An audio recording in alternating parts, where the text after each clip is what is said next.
14 फरवरी 2019, भारत का दिल चीर देने वाला दिन। पुलवामा में हुए आतंकी हमले ने पूरे देश को झकझोर दिया। लेकिन क्या आपने कभी सोचा है, इस हमले के बाद भारत ने सिर्फ सर्जिकल स्ट्राइक ही नहीं, बल्कि पाकिस्तान की रगों में बहने वाले पानी पर भी वार किया? जी हाँ, हम बात कर रहे हैं सिंधु जल संधि पर भारत के एक्शन की।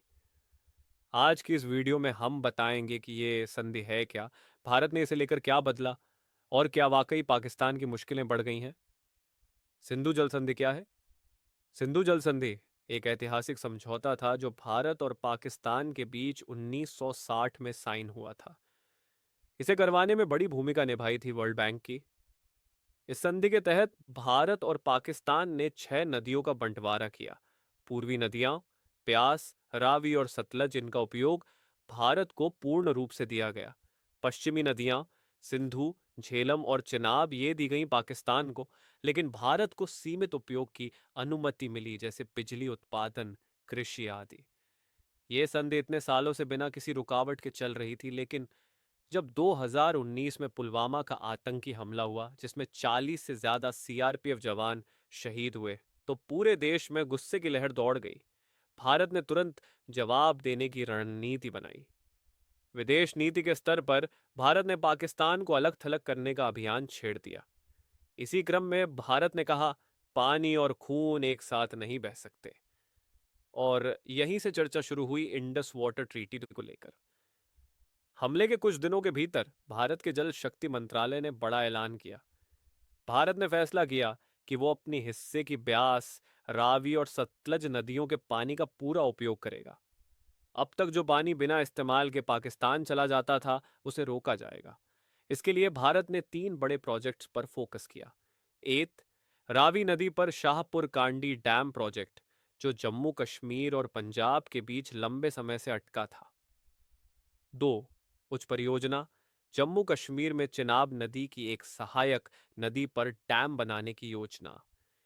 3, सिंधु और झेलम पर run on off river power projects, जैसे कि पाकलडुल, रतले, किशनगंगा आदि। इन सभी प्रोजेक्ट्स का मकसद भारत को मिले हिस्से के पानी का पूरा उपयोग करना और पाकिस्तान की निर्भरता कम करना। यहाँ एक बड़ा सवाल उठता है, क्या भारत सिंधु जल संधि को तोड़ सकता है? तो जवाब है, नियमों के तहत नहीं, लेकिन भारत इसे पुनः मूल्यांकन कर सकता है। इस संधि में भारत ने नैतिक और अंतर्राष्ट्रीय स्तर पर वादा किया है कि वो नदियों का पानी रोककर जल हथियार के रूप में इस्तेमाल नहीं करेगा। लेकिन भारत को अपने हिस्से के पानी का पूरा उपयोग करने से कोई नहीं रोक सकता, और यही किया जा रहा है। भारत के इस एक्शन पर पाकिस्तान ने आपत्ति जताई और वर्ल्ड बैंक के पास शिकायत की, लेकिन वर्ल्ड बैंक ने साफ कर दिया, भारत अगर अपने हिस्से का पानी उपयोग कर रहा है तो ये संधि का उल्लंघन नहीं है। पाकिस्तान को डर है कि अगर भारत पानी रोकने की दिशा में और आगे बढ़ा, तो उसकी खेती, बिजली और पीने के पानी पर सीधा असर पड़ेगा।